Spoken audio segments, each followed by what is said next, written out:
అదే RTV app వార్తల్ని క్షణాల్లో చదివే అవకాశం ఉంటుంది. ఒక న్యూస్ పేపర్, ఒక టెలివిజన్ ఛానల్ మీ చేతుల్లో ఎప్పుడు ఉంటాయి. మీ దగ్గరికి వచ్చి మీరేం చెప్తారు?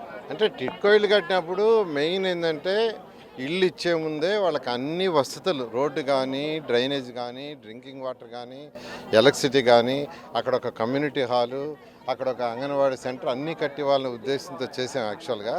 ఎందుకంటే ముఖ్యమంత్రి గారు వచ్చిందంటే అన్ని ఫెసిలిటీస్తో హ్యాండ్ ఓవర్ చేయమన్నారు. అయితే 2019లో మా ప్రభుత్వం పోవటం, వైఎస్ఆర్సీ ప్రభుత్వం రావటం, రకరకాలుగా వాళ్ళ పాలసీ డెసిషన్లు మార్చడం రకరకాలుగా చేశారు. ఇప్పుడు ఆ ఇబ్బందులు పడుతున్నారు.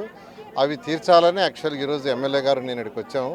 ఖచ్చితంగా సిఆర్డీ కమిషన్ కూడా ఇచ్చాను. ఒక 3 monthsలో మనం ఏదైతే ఒరిజినల్గా అనుకున్నా ఆ ఫెసిలిటీస్ అన్ని వచ్చేటట్టు చేయమని ఆదేశించడం జరిగింది.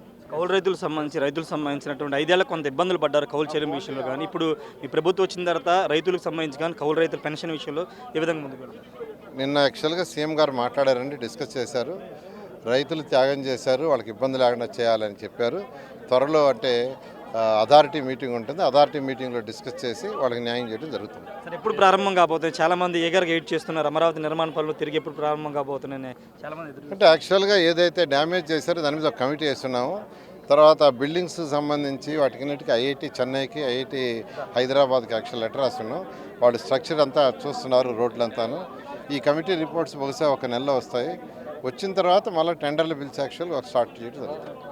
సార్, ఖచ్చితంగా అంటే కమిటీ వేశాము, నిపుణుల కమిటీ వేసిన తర్వాత కమిటీ నివేదిక ఇచ్చిన తర్వాత దానికి అనుగుణంగా అమరావతి నిర్మాణ పనులు తిరిగి ప్రారంభిస్తామని మంత్రి నారాయణ చెబుతున్నారు. అమరావతిలో ఇచ్చిన టిట్కో ఇళ్లకు సంబంధించినటువంటి అంశంలో గత ప్రభుత్వం ఈ టిట్కో ఇళ్లను పట్టించుకోలేదు, మౌలిక వసతులు కల్పించాలని చెప్తున్నారు. కాబట్టి వచ్చిన ప్రతి సమస్యని వింటున్నాము. టిట్కో ఇళ్లకు సంబంధించిన అంశంలో మౌలిక వసతులు కల్పన చేస్తామని మంత్రి నారాయణ చెబుతున్నారు. రాజధాని రైతులకు సంబంధించి ఇక్కడ ఉన్నటువంటి మరిన్ని వీడియోస్ కోసం ఛానల్ ని సబ్స్క్రైబ్ చేయండి. లేటెస్ట్ అప్డేట్స్ కోసం వాట్సాప్ ఛానల్ ని ఫాలో చేయండి. అండ్ లింక్ డిస్క్రిప్షన్ లో ఉంది.